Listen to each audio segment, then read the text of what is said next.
Hi.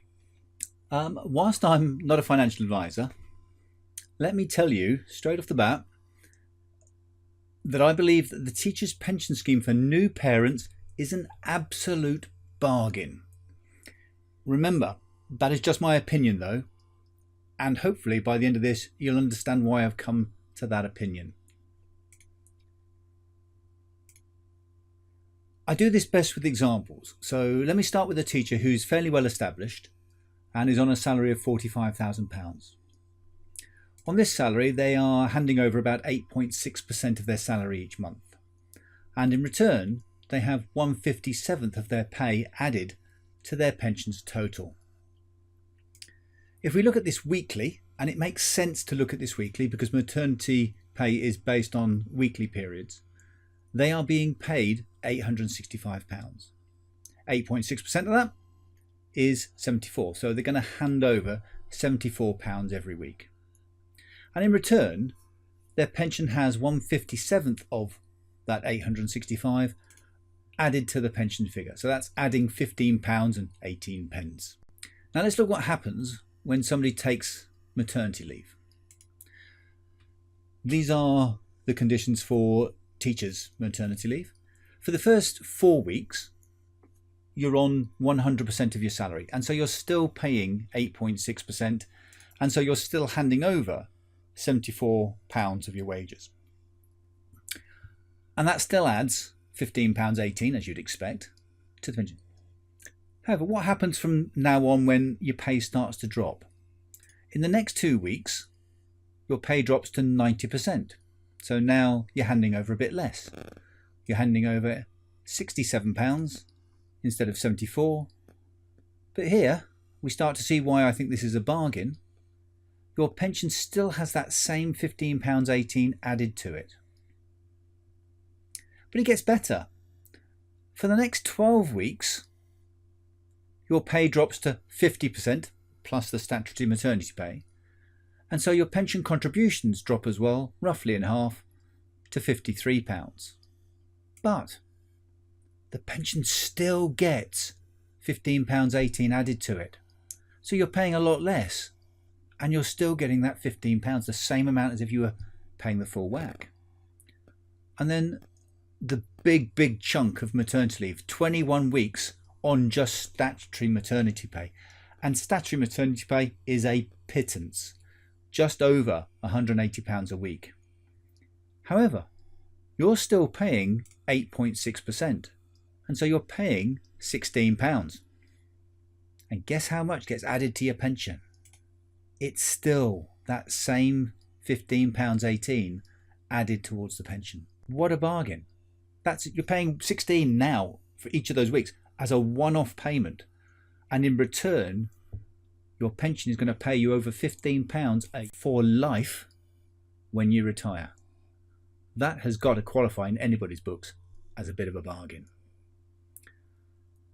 But what happens when we come to the end of those weeks, so the end of the 39 weeks? You come to this period where you get no pay at all. So if you carry on and have the full year, those last 13 weeks you're getting no pay, so you're paying nothing into the scheme, and I'm afraid you don't get £15 added to the pension scheme at that point. But what you do have is protection that is offered by being a member of the scheme. And this protection is something that is going to lead me into talking about something quite distressing. So I'm going to make an excuse now and warn you that I am going to be talking about some nasty things. I'm going to be talking about death. But I think it is important that you understand what your loved ones might be missing out on if you were to leave the scheme at this point in time. If you were to die, then there are rules about what gets paid out to your partner and to any dependent children. And whilst I apologise for putting this thought into your head, I think it's important to consider what might be considered a worst case scenario. For me, I'm going to use an example of a mother dying in childbirth and leaving twins to be raised by the partner on their own. So let me walk you through what they would get if you were to die whilst in the scheme and compare it to what they would get if you had opted out. Firstly, we have what is called the death grant. Being in the scheme gives them 3 times the full-time equivalent salary. Whereas if they're out of the scheme when they die, they get at most 3 times the amount of pension that's been built up to that point. I say at most, final salary is 3 times, the career average is 2.25 times. Then there are what are called survivor pensions. A partner will get half of any final salary pension for the rest of their life. This is the same whether the teacher had left the scheme or not. But for the career average scheme, it's 37.5% of the pensions.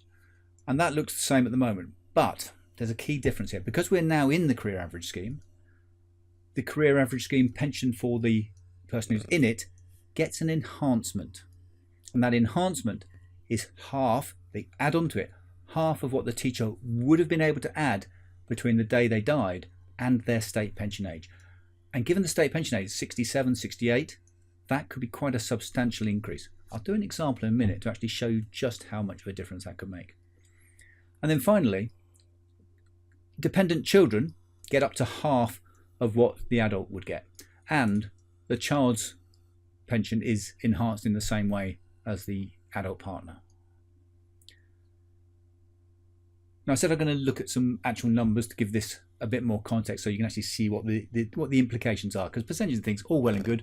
Let's actually look in some pounds and pence and see what's happening here.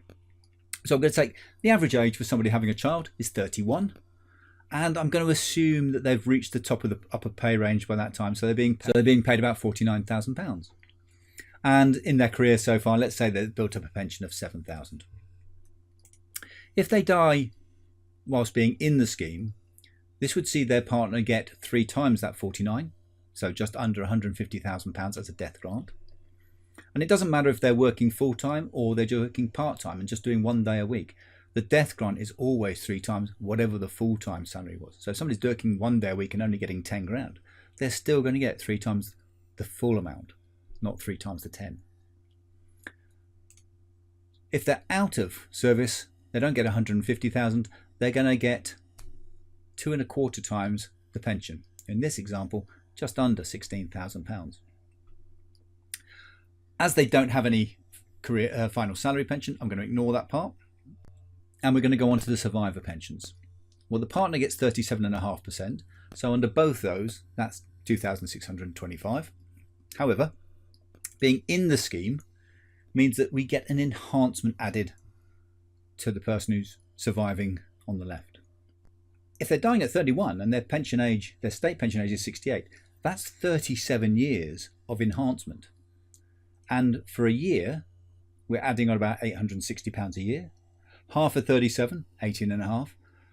Put those together, and the enhancement for that partner means they're going to get a pension of 16,000 as the enhancement. We add that to the 2.5 they've already got, and you're looking at £18,500 for life, compared to £2,500. Wow, isn't that a difference? Already you can see that's a massive difference. And what about the child?